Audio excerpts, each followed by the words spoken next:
I began looking for sketches done by Bob Lazar over various interviews. Here's some of the sketches done. These were done for Best Evidence, a video documentary Best Evidence. And he made other sketches for other presentations. He eventually sketched all of the craft at level 1. And there were some that were quite different. These are images that came from various interviews with Bob Lazar. This is an interview for a document drawn by Bob Lazar also. I don't know where he got the image of the alien. I don't know that he had any contact with aliens. So there's the last sketch by Bob Lazar. Do you think it was possible that Orion was a CIA disinformation agent who was posing as a S4 Sentry to discredit Lazar's testimony or confuse Lazar's testimony? He didn't seem to know anything about Lazar's testimony. I've personally heard of Bob Lazar, but I personally just heard of him in the last 2 months I was there. We were never told anything about him. As I say, I think when they transferred security, I think they did it complete detachments to completely eliminate, and I don't know what they do with the rest of the personnel because I've never got to that stage. I was discharged for medical reasons because I'm basically medically unfit to perform my duties anymore. Bob Lazar, I don't know too much about him. I know I can't say for sure if he was a resident there. I've never seen any photographs of him, but they keep all that under wraps. If there have ever been security breaches, they're not going to tell you. I've never heard his name mentioned at the facility. But from what I hear, he describes the facility very good in detail. He was only hired by the Atomic Energy Commission people to do some back engineering because of his engineering expertise. Others later, Huff and John Lear, went to where Bob Lazar lived in Los Alamos, and they got pictures of his house. They got a telephone book with his address at that house in it and his telephone number.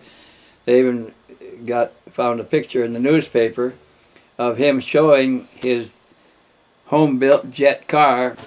So that made Edward Teller the liar in the whole deal. He knew Bob Lazar. What else do you know about Ed Teller in connection with Area 51, Groom Lake, and S4? Well, Edward Teller was the head of the Atomic Energy Commission and was therefore the overall head of all of the Groom Lake operations. S4 and Area 51, all of them. They had Edward Teller, for instance, one time, who was the head of all of the Atomic Energy Commission facilities, which included Area 51 and Los Alamos and all the big, most secret facilities this country has. He said he told them he didn't know anything about UFOs. At the same time, we know that a few years before that, in 1968, he held a conference in his center facilities there at Los Alamos for 18 people, a progress review conference, to find out why we hadn't solved the technical problems on an operational UFO that we had recovered. And one of the alien occupants of that UFO was sitting across the table from my friend Bill Uhouse, an engineer, a simulator engineer there, who was working with the alien on trying to bridge the technology between their technology and ours. And from 54 to 68, they hadn't succeeded in making any real significant progress. And this is what the meeting was all about. Why aren't we able to do this? And the alien indicated that their technology requires a certain amount of mental input that we have never learned to impart.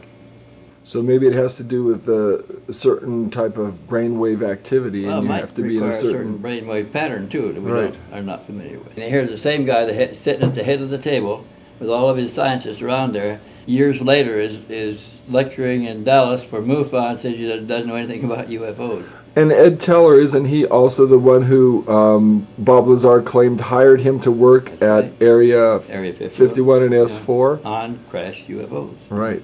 But he doesn't know a thing. Said he didn't know anything about UFOs. And was Edward Teller involved in the program as far back as the initial beginnings of Project Red Light?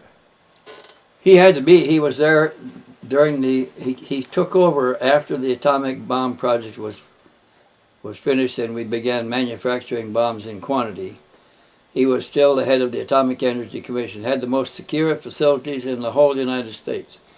So that's why the crashed UFOs were taken to Atomic Energy Commission property, where they had super secret, secure facilities.